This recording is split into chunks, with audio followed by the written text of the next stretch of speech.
Hello, my friends, and welcome back. Thank you very much for being with me again today. We will always have deserters. We will always have prisoners of war, and we will always have battalions or regiments formed out of the prisoners of war. There are numerous examples where even the bad dudes, let's put them in a context, or let's call them out, the Nazis, the Wehrmacht, the SS Waffen regiments and whatever, they had foreign troops, battalions they had from prisoners of war, or even volunteers. You can call those guys traitors. But nevertheless, they choose to fight the one's enemy. The Russians report here that they sent to the front a battalion of Ukrainians who choose to fight for Russia against Ukraine. Now, are those traitors? What's going on? They didn't want to fight on the Ukrainian side in the first place. I know when you go in the military, you swear allegiance, but things could change. If you remember the Second World War, one of the arguments these idiots asked the criminals, which are the Nazis, that we followed orders did not fly.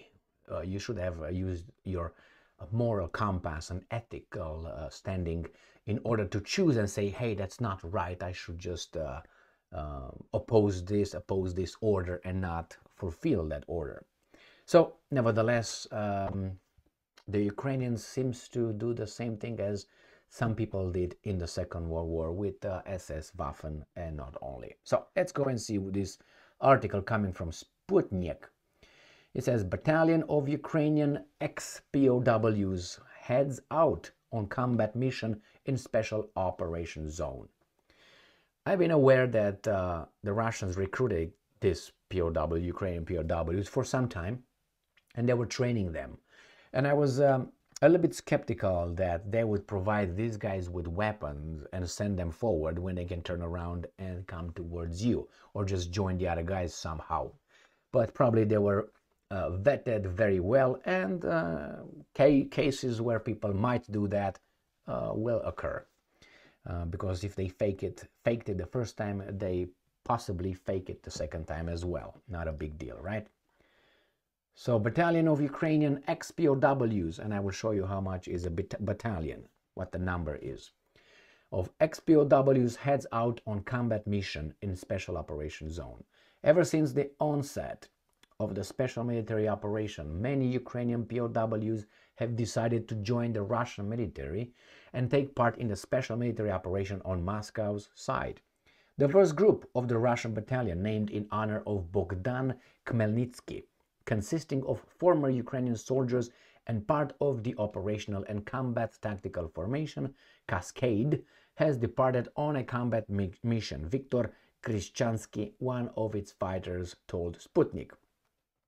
The first group has already departed for a combat mission today. Soon will follow and join up with them at the front, he said. Well, let's see what is a battalion, okay? Battalion Tactical Group.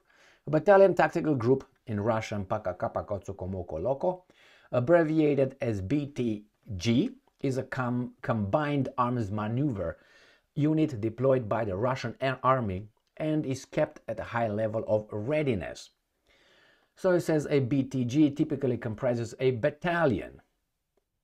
A battalion is a military unit typically consisting of 300 to 1,000 soldiers commanded by a lieutenant colonel and subdivided into a number of companies.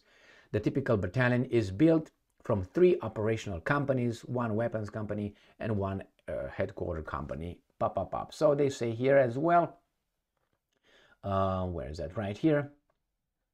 In August 2021, Defense Minister said the country had about 170 BTGs. Each BTG has approximately 600 to 800 officers and soldiers, one of these guys, of whom roughly 200 are infantrymen equipped with vehicles, typically including roughly 10 tanks and 40 infantry fighting vehicles.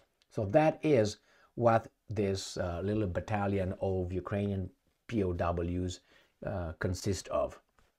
Well, we'll see what they do. They probably will be just cannon fodder for Russia, as the Russians are for the Ukrainians. If you remember, even the Ukrainians have some Russians fighting for them, because that's always happening. Let's go back to the article.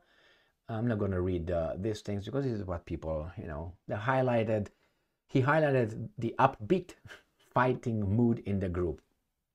Come on, everyone made a choice and choose the right side. Okay, what happens over there? That's a right punch, isn't it? Let me show you. This is the guy. You see over there? What he has over there, that's from a right hook to the temple. He was knocked out. Okay, just kidding, not. Ask whether there was any anxiety to be on the contact line. I'm not going to read this. This is garbage, because they're going to tell us how fantastic and how happy they are to fight. Could be possible, but this is propaganda, as is on the other side. Some people could be moved by patriotic feelings or something like that. Now, I guarantee you that those guys sent into combat are not sent over there and waited behind with some Russian snipers. You're going to go forward, and if you turn around, I'm going to shoot you. I mean, not impossible, but those times were gone. Could that be revived? Yes, in time of desperation, people do desperate, crazy stuff. We do. We might say, no, no, no. But remember, we are here with heating, with beautiful environment, relaxed, fed, drank, and all that. So we're good.